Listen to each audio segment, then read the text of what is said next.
Hello and welcome to Paladin Security's video tutorials on some of the lesser known tools inside of Kali Linux. My name is Jason Wood. I am the lead security consultant and founder here at Paladin Security. And we're going to take a look this episode at a tool named dnmap. It's found pre-installed and ready to go on Kali Linux. So let's go ahead and take a look. Now, as you can see here, I've got three different windows opened up to my Kali installation. We're going to emulate the idea that we've got basically the server and then two scanning clients to show how this would work. All right, so let's go ahead. There's two components to the dnmap utility. It's a client-server application, and it's really just kind of a wrapper built around Nmap.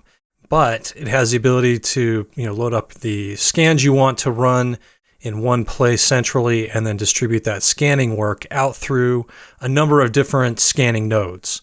Now, this can be particularly useful, let's say if you're doing a penetration test and your client gives you a Class B network, or even worse, a Class A network that you need to scan, and you are time-boxed. You don't have a lot of time to get this done. So you're going to have to do your network scanning to discover hosts and services very quickly. And to do this, you're going to have to spread that load out over a number of different scanning systems. All right, so let's go ahead and take a look at the server component right now. And to run it, you just do dnmap_server. And we get our help menu. Now, the primary thing that we're interested in here is, for the options, is the -f. This is going to be the file that we put our Nmap scans in, and in the order that we want them. Now, dnmap is not real intelligent about farming work out to different nodes based on their location in the network or anything like that. It's strictly a first come, first serve basis. As soon as somebody requests a command, it tracks it, sent it off to a client, and then serves the next command to the next client. You have -p. Now, by default, if I don't specify a particular port, dnmap will listen on port 46001. We've got some ability to set some logging levels, and we can also use or specify a PEM file to encrypt our communications between the server and the clients, which this is something I would definitely want to do, running this live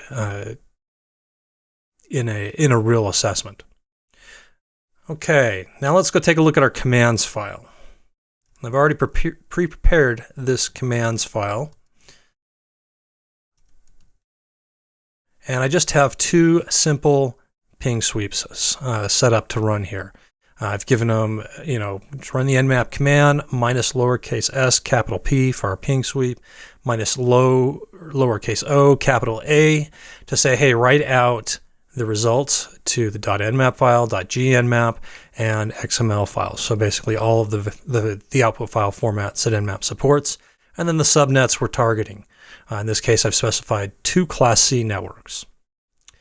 So to start this up, we'll just do dnmap_server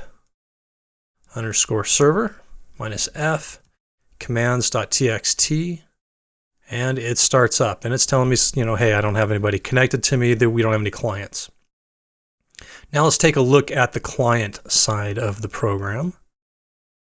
You invoke that by calling dnmap_client. And a little bit simpler options. We're going to be interested in the -s, because that's going to be our port, our IP address rather, of the scanning server.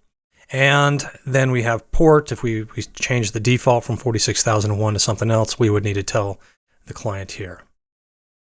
So let's go ahead and run our client and -s, and I'm going to send this to the loopback address to connect to the dnmap server, and I'm going to queue this command up on my second client.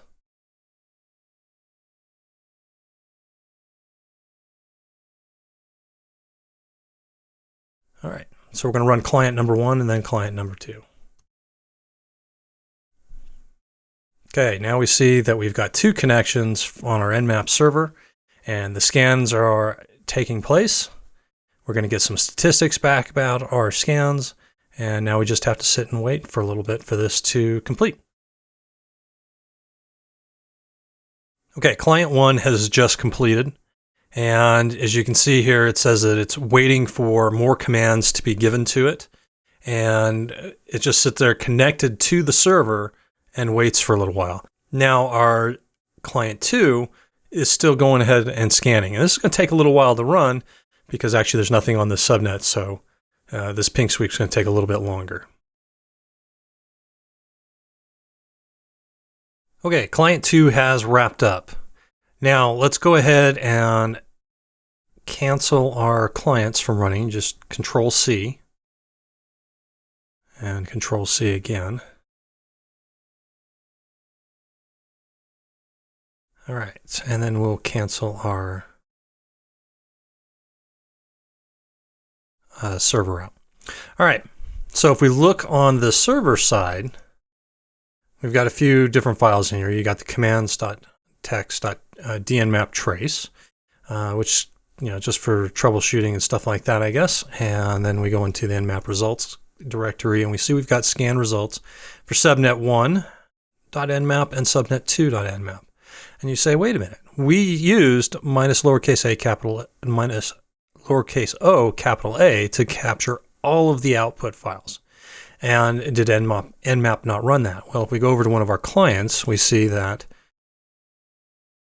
as a matter of fact, it did capture the .gnmap, nmap, and xml files.